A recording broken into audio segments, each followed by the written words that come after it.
Oh my gosh. So after fucking getting my wisdom teeth pulled, which work with me, y'all, because it's still going to be a little hard for me to talk a little bit. After me moving into my new place, as y'all can tell, I am no longer against the door. You no longer see the door. I am no longer in that apartment. This past, like, 2 weeks pretty much that I haven't been on YouTube, it's just been everything. So let me tell y'all. So look, two Tuesdays ago, okay, I did my review. I did my the baby video, whatever. And the very next day, I woke up in so much pain. Now, let me tell y'all real fast, quickly. I've been having problems with my tooth, my wisdom tooth, for over a year and a half. Last year, I was supposed to get my wisdom tooth pulled. COVID hit. So I was supposed to get it pulled at the top of the year, but then COVID hit, so everything shut down. Then when it was time for me to actually go in, it wasn't until August. The end of August, I go in. Guess what? They put me underneath. I have a bad fucking reaction to the anesthesia. They never pull out my fucking tooth. Then I go on the whole 5-month fucking period of referrals, and oh, you can't go into a regular dentist office, you have to go to a hospital. It has been hell on earth. So after two Tuesdays ago, after my last video where y'all actually see me on camera, so much pain to the point where I could not work. I couldn't do anything. I couldn't work. I couldn't eat. I've literally lost, and I'm already a small person, as y'all can tell. I lost, no lie, 10 pounds.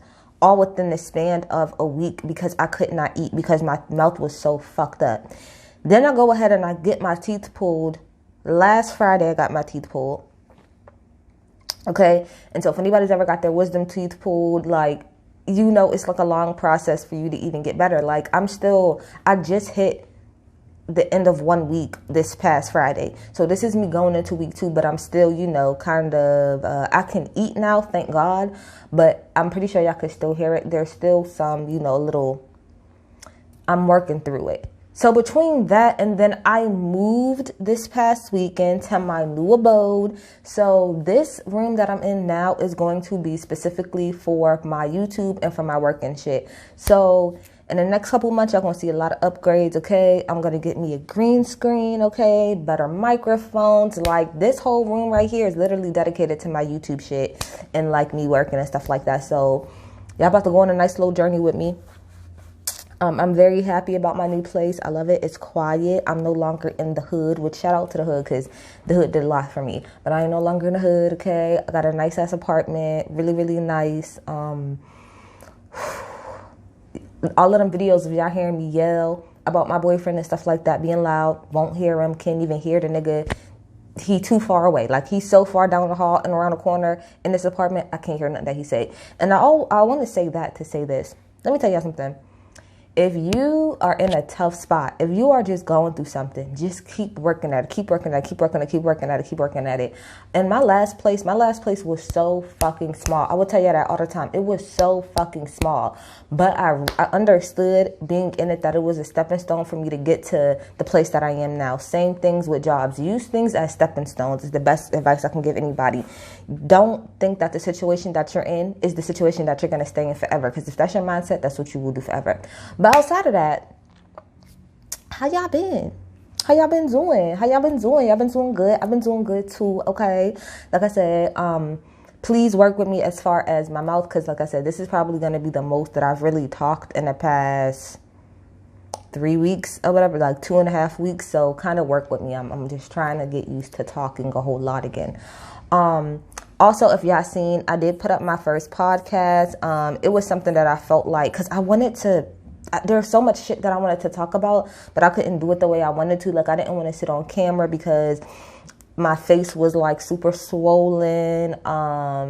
And I couldn't really talk. Like, I could talk, but not super a lot. So y'all go check out my podcast at the end of the day, okay? Because y'all know I say that a whole lot. But this video right here is really just for me to do a little quick catch up on some of the shows that I missed. And, you know, just to give my thoughts on some of the shows that I normally review. This week, I will, you know, pick back up where I left off. So tonight is The Real Housewives of New York.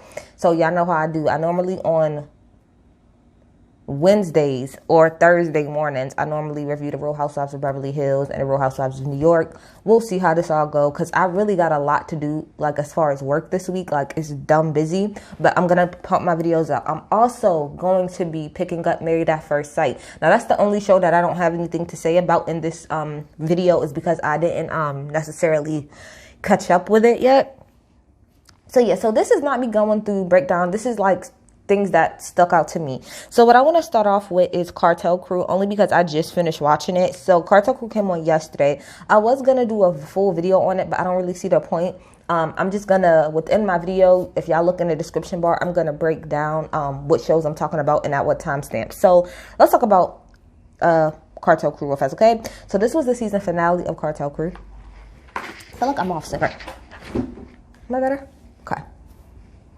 Yeah, also, y'all, look at my hair. I look like buckwheat underneath this fucking cap. Y'all have no idea. It's crazy. But anyway, so, Cartel Crew. So, we start off this episode. This might be the only episode I kind of go boo, boo, boo, boo, but not too much. So, this episode, we start off with Mike and fine ass Magic. I'm talking about top tier fine. Y'all know how I feel about Magic, right? Okay, so they're, you know, shooting pool or whatever, and they're pretty much just talking about the expansion of their cannabis brand, Pure Blanco, okay? Always gonna put it out there. If y'all need somebody to work there, if y'all need an intern, I'm here. I'm here. I'm just putting it out there that I can always do that for y'all. I will dead ass intern, like, and be fine with it, okay? So anyway. So they're talking about pretty much how now that they're settling in California, you know, money's starting to roll in. Yo, who the fuck? That sounds like my boyfriend. Hold on, y'all, 1 second. Okay, I'm so very sorry about that. All right, let's go, y'all. So, Cartel Crew, like I said. So, Magic and Mike, fine ass Magic, they're at like the pool hall and they're playing pool. And they're pretty much just talking about how their brand, Pure Blanco, is like growing. So that's pretty much what they're talking about. What else? Diana, she goes to a dispensary where her daughter works at and talks about how it's kind of messed up how, like, now marijuana is legal, but like how her and her baby daddy had went to you know, jail for selling marijuana. Nicole talks about and works through her issues of coping. Oh shit, I heard it. Hold on. Like I said, work with y'all, work with me, y'all, in my mouth. Nicole has been working through her issues with her miscarriage. So she ends up, her brother said that she needed to go see a therapist. So she ends up going through to like this group therapy where all of the women have had miscarriages. And I do like the fact that the main therapist pointed out the fact that people do not, I feel like people kind of overlook when people have miscarriages because of everything that she kind of brought up. She was like, people be like, oh, well, you can have another kid. Oh, well, you was only a couple of months. Like, that's how people look at it. And it's not really that. Like the woman said, it's more so you're grieving the what ifs. You know what I mean? So I feel bad for Nicole. Nicole, I really hope that you get the help that you need and that, you know, you can slowly but surely move past your grief, if that makes sense. Move past your grief. Let's see. I'm sorry, I'm really having a hard time today. Steph and Diana. So Steph and Diana meet up. If y'all watched the last episode, y'all know that they got into it. And then, you know, Diana was like, when she sees Stephanie, it's on sight. So Stephanie pulled up ready to fight, hair up in a bun, bodysuit, shoes on. She's ready to fight. But Diana pretty much was like, she doesn't want to fight anymore. She said that in her confession that she feels like Stephanie does it because Stephanie wants to be relevant. I don't know if she wants to be relevant. I just think Stephanie's a fucking firecracker as far as I'm concerned. But anyway, Diana brought up what I said in my last actual review, which is like, I can't be out here telling my kids to like act correctly and act like you got some damn sense. And then they see me on TV fighting you and throwing glasses and all of this stuff like that. The only thing I didn't like about this whole thing is I felt like in the confessional in particular, she did it when she was talking to Stephanie. But in her confessional, I don't feel like Diana was taking responsibility for her actions. She just kept saying, oh, Stephanie does the most. Oh, Stephanie is so overdramatic. Oh, and that might all be true, but you're still responsible for your actions and what it is that you do. So you need to be responsible for the fact that you threw the fucking glass, okay? Stephanie said in her confessional that, you know, she cannot keep reacting emotionally off of things, which, boom, that's good. So I feel like this entire season of Cartel Crew was very, like, reflective. It wasn't really heavy in drama. I think they wanted to kind of move away from the super, super, super heavy drama-filledness of it all. And I kind of appreciate that this season. Like I said, Nicole ended up going to grief counseling. That was a good little session. And then Diana bought the dispensary. Like, she bought one of the stores that her daughter works at, like the dispensary. I don't know. She knows the actual owner. So she bought a store, and she bought it specifically for her daughter. So she had an event for that. While they're there, Marie tells Kat, because I just noticed we didn't see Eddie at all on the finale, now that I think about it. And Eddie's probably not going to be allowed back on the show after he acted a fool. But Marie tells Kat that Eddie was pissed off about some of the scenes that they showed of the documentary in the first episode, which is like, how are you mad about some shit when you're the one who actually, like, did it? Like, that doesn't make sense. Like, you can't get mad that they're showing something that you already pretty much put out to the public. Like, how are you gonna get mad about that? That made no sense to me. Let me see. So then Betty and Nicole shows up, and Betty pretty much says, like, when she sees Yvette, oh, if I would have knew that she was coming, I wouldn't have came. And I got in my notes, over dramatic. Betty, and I'm going to get to Betty in a second, because yeah, let's just do it right now, because outside of this wasn't nothing else happening in this episode. So Kat tells Betty that she feels some type of way about her not inviting her to Washington, D.C., because she explained, just like how I did, it's not that I was trying to say, oh, F the fact that your sister was killed. It's the fact that I'm saying that I have been in fucked up, like, situations like that so much that it doesn't even register to me that to other people that shit is wild, which I can understand that. And so she was like, I would never want to do anything to, like, cause you any more pain or anything. And then Yvette and Betty sit down and talk, and Yvette pretty much says, like, I feel like you owe me an apology because, first of all, I guess the way that she just kind of up and left as far as them being roommates. And secondly, she was like, when I was trying to tell you to calm down, like, I understand that you're going through a lot, but you was yelling at me and doing the absolute most. And then Betty was like, well, you wasn't being a good friend because you said that you felt like I was using my situation. Now, in that flashback that they showed, like a couple episodes ago about what Yvette had said to Betty, I do think that was fucked up for Yvette to say that. But I also do agree with Yvette when she said that because Betty was going through what she was going through, she was lashing the fuck out on everybody, even Kat. She didn't even want to hear what Kat was trying to say. And I get, like she said, that you're going through a lot, Betty, but you did dead ass take your frustration out on everybody. And understandable, you're going through something really, really, really hard. But Betty gives me one of those people that she lashes out on people and she's never gonna fucking apologize for the shit that she did. Oh, because this happened. We are all going through things. Now, nobody, not to say that you're going through, that everybody understands what you're going through, but the point of the matter is you can't take your frustration out on everybody else and be snapping the fuck out just because you're going through something. You got to learn to rein that in. And even if you can't, you got to be humble enough to come back and apologize and say, hey, I know I've been going through a lot and I really apologize and I am sorry for taking out all of my frustration and my grief. And most people will forgive you, but you got to be humble enough to even say that. And I don't feel like Betty was humble enough to try to admit that she probably was taking out a lot of her actual frustration and her triggers out on everybody else. So that's that on that. I think Cartel Crew this season was cool. I like the positivity that was going on. It wasn't a whole lot of let me see. Let's go through everybody to see where I feel. And this is just the women. Well, we'll go through the men.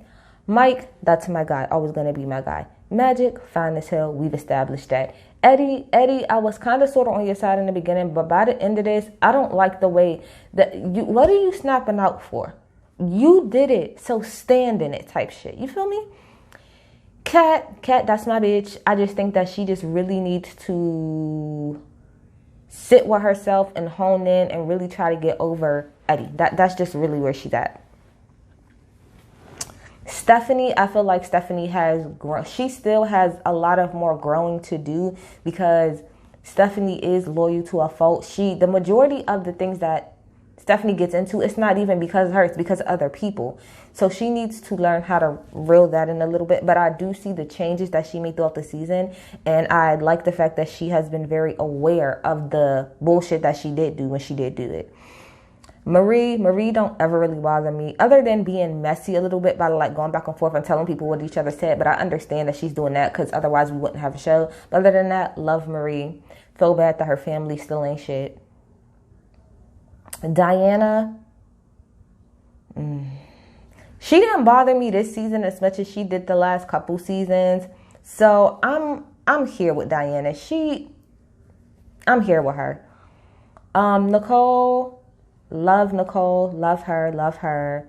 And Betty, I like Betty way more. Like I said, ever since Betty has not been on Love and Hip Hop and she's been on Cartel Crew, I like Betty on Cartel Crew. I don't know who the fuck that was on Love and Hip Hop, but on Cartel Crew, I like Betty. I like her a lot. So that's pretty much it. That was the Cartel Crew. Let's go to RHONY, Real Housewives of New York. Not much to talk about there either. Let's just kind of wrap up what I know. This last episode, Ebony found out that she does not have a sister. The woman that she thought was her sister was not. That was really sad, because now it's like, it's sad because she thought she found her family, but it's also a little hopeful because maybe her dad is actually alive. Like, that's kind of crazy to have no idea. Like, you don't even know if he's dead or alive. That's kind of crazy. Sonia needs a new business partner. Point blank, period. That man, whatever his name was, he was giving her the fucking runaround. He was bullshitting. At the very end, when they said, Ramona and Sonia said, I need the books. He was like, oh, I can give you the tax filings. No, I need the books. Oh, I can give you the tax filings. That's how I know some shady shit is going on. There's no reason that if I am your business partner 50-50 and I ask you for the books, that you need to keep saying to me, oh, you can find what you need to find in the tax filings. No, bitch, why aren't you just giving me the books? That man is taking Sonia for everything she fucking got, and she don't even know it. That's what's going on. She needs to fuck renegotiating. Get rid of that business partner altogether, because he don't know what the fuck he doing. And although I do not really care for Ramona, business-wise, Ramona know what the fuck she's talking about, and she came in there with legit questions, and she didn't get the answers that was really fucking needed, and it was fucking insanity to me. Okay?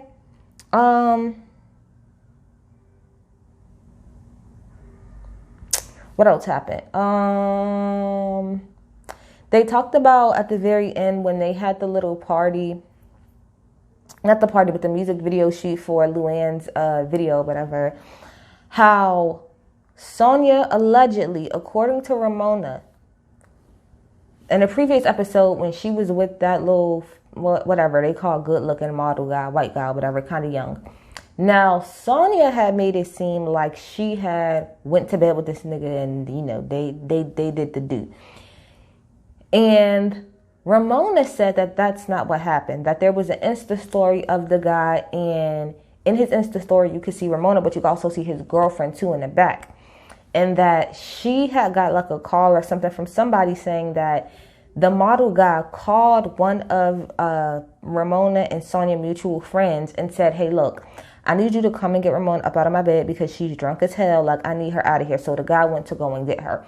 Now, Sonia is walking around telling everybody else there at the video shoot that she did have sex with the guy. And then when they asked, well, what about the girl? Because Leah was like, well, what about the girl? Like, I want to know. And she was like, well, I like dick. And so she pretty much was trying to make it seem as if she did something with this guy. Do I believe that she did? I don't. I actually really do believe Ramona's story. But Ebony said, she was like, I don't know why Sonia feels the need to like lie about certain things. I think it's because within her role within this group and on this show, Sonia is the wild card. She's the wild card. She's the flash everybody type of girl, and she wants to keep that image up. Otherwise, I think maybe Sonia feels like, what else does she have to offer? But she does have a lot to offer. I like Sonia even when she's not bouncing off the wall. I like Sonia simply because she gets Ramona to fuck together. She's one of the only girls on the cast that will really put Ramona in her fucking place, and Ramona will listen to a degree because because Sonia is actually her friend. So that's all that's that on that. Like I said, I'm gonna run through this. It's not really a whole lot to talk about. And then let's get to the Real Housewives of Beverly Hills. Okay, so like I said, I watched last week's episode, And let me see what I got here. I do believe Erica when Erica said that she did not know where the house was that they had up where Kyle was, because when you have that amount of money, like, again, a whole lot of things can go on and you don't know. This is to me where she kind of lied a little bit, because when Erica, Garcelle, and Crystal was on their little walk or whatever, Garcelle specifically asked Erica, she said, did Tom give you an allowance? And Erica said no. But she did say, well, okay, maybe to her that's not an allowance, because she did say in her confessional, like, well, you know, as far as money, you know, he just kind of give me a credit card. If I say, hey, I need money, did he give me money? So I guess that's not a quote unquote allowance, because an allowance is, hey, this certain amount is set aside for you every month or every week or whatever. But I guess that's not how it worked for her. It was just like, hey, I need to rent a jet. All right, here's the credit card, do it. Hey, I need this money for my lights and for my stage show. Here's the money. So I guess that's what she means when she said it wasn't a quote unquote allowance. She said that he was very different after his head injury, and you know how a lot of things started going downhill when she was getting all of these phone calls. I ain't gonna lie, Erica, that just seems really opportunistic to me. Like, he had a head injury, then all of a sudden he started acting different, and then this is all of this stuff. Because I watched the documentary, like I told you every time. This shit was spanning back for a long time. So Tom been doing shady ass shit. Do I believe that he's probably really suffering from some type of Alzheimer's? Yes, but I do also believe that he probably started stealing these people's money way before any of that even happened. That's just my fucking opinion, okay? I love the conversation. I thought it was very interesting, because this gives me very, like, this lets you look into, like, the elite, like, type of shit and what they be doing. So when they was all at the table, and they was talking about the money, Sutton brought up how she needs to have a forensic investigator. Now, mostly an average person like me think forensic. I'm like, what, like a dead body or some shit? No, that means when the lawyers and the team go deep and they find all of the money, not some of it, but all of the money. Sutton said that she was a fucking owner in 2 minor league baseball teams and she did not know. That's what I'm talking about. Like she said, when you're dealing with those type of men, shit happens all the time. And the house that they were talking about that was by Kyle was actually sold. And Erica's like, well, how could he do that? And, you know, it's my house too. What in my name? That type of shit don't matter. When you have a certain amount of money, people don't care. They don't care. They'll let you forge a signature. They don't give a fuck. They're gonna, especially when that other person is not even as close as making to, like, for instance, Jay-Z and Beyonce. Jay-Z could never fucking sign off for some shit and Beyonce don't know. Do you get what I'm saying? Even though he has more money than her, her value is still, you know what I mean? But in their situation where they don't really bring no money into the situation, they're just kind of living off of it. I'm pretty sure whatever real estate agent or whoever probably just was like, okay, they got it, and just kept it going. So I thought that was really interesting. She was like, they find the deep money. I'm talking about the Turks and Caicos offshore, deep money. I said, oh, y'all getting into some real elite top wealth shit right here. And I'm very interested. I thought it was real interesting. So when Garcelle, Erica, and Crystal was on their walk, right? Erica brought up how Tom would call her, and you know, but she doesn't pick up the phone, and she can't pick up the phone. Now, when they first got back to the house, right? Garcelle did bring it up again. She was like, that like is the saddest thing in the world that he calls you all the time. She was like, I know, right? So then when all of the girls come and sit down, Garcelle says, I don't know if Erica minds me sharing this, but you know, she told me, and that's where Garcelle fucked up. You can't say, I don't know if this person minds telling me this, and then you tell them that anyway. If you wanted to ask, what you should have said was, Erica, is it okay if I share some of the things that you shared with me when we was on our walk? If not, I understand. And even that probably would have set Erica off, but you don't lead with saying, I hope you don't mind if I say this, and then say it anyway. That's where pretty much Garcelle fucked up. And so she pretty much told him, you know, she tells me that Tom called her. And Erica just flips the fuck out. She's like, you want to know what? I told you that in confidence as my friend. And you wanted your fucking moment? Go ahead and have your fucking moment. No, matter of fact, let me fucking say it. Tom calls me. And then really gets like really upset. And she was like, I didn't want to talk about it. And you brought it up. And you did that shit just to get a moment. And then she gets really, really upset. And she goes in the bathroom and cries. Now, number one, I don't like how everybody except Crystal tried to jump on Garcel's back and be like, oh, and the Reed is like, oh, well, I mean, I would have never said anything. Da, da, da. And Crystal was like, Garcelle didn't know that Erica didn't want to talk about that because she wasn't in the car when Erica said that. I'm pretty sure that from Garcelle's point of view, it's probably like, well, you talked about this on camera. It's not like me and you had a conversation off camera with no production around, with no mics hooked up, and had this conversation. We had this conversation on camera with mics hooked the fuck up. So she probably didn't think that it was that big of a deal that she said it to the rest of the group. And on top of that, you know, that she kind of is sharing, you know, the fact that I get what Garcelle is saying when she was like, I mean, you just shared with the girls that your husband cheated on you and all this other stuff. I didn't think it would be that big of a deal to say that he called you. I get that thinking, Garcelle, but at the same time, that wasn't your place to say. If she didn't say it in front of the girls, it wasn't your place to say it in front of girls. It just wasn't. But I also understand that Garcelle was not trying to be malicious. And that's what she kept saying. But she was like, hold on. What we're not going to do is try to sit up here and make it seem like I purposefully did that to, you know, try to hurt her feelings, because that's not what it was at all. And she even said that to Erica. I think Erica is just like a little bit overwhelmed with everything that's going on. You know, I think when she said, go ahead and have your moment, I think she meant that in the sense of, I knew one of you bitches was going to try to do a gotcha moment to me, which is why like she said in the bathroom, she's like, I've been open and honest. So I think she was more on some, I've been trying to spill my own tea so that you other bitches don't have to. But I also want to say, I don't understand how all of the other girls is looking at Garcelle all funny style about that, when every time that Erica's not around, all you bitches do is sit up there and run y'all mouth about what's going on with her. That's all y'all do. All y'all do is sit around and gossip all day about her. But then when somebody actually brings some shit up in front of her, now all of a sudden she's being wrong. But all y'all bitches do is sit up there and gossip about her all day. What I'm not here for is what it seems like is going to happen next week, which is Sutton being like, oh, I don't feel comfortable being around Erica after whatever else is going to come out. Sutton, you can kiss Sutton can kiss my ass as far as I'm concerned, if that's really the route that we're going by. And now it makes sense why in the future episodes you see Erica cursing Sutton the fuck out and saying to her, bitch, don't ever come for me. Like, don't ever fucking do it. Because Sutton, you're really fucking trying it. You're really that high debonair that you can't fucking be. Girl, goodbye and good fucking night. But that's all I have as far as the updates. As far as the shows, I really didn't think a whole lot, to be quite honest, about the last couple episodes for any of the fucking shows that has come on. But like I said, I'll hop back on it this week. I'll be doing Married at First Sight. But, you know, y'all get in the comments. I'm happy I'm back, y'all. I'm happy y'all stuck with me. I'm out. Bye.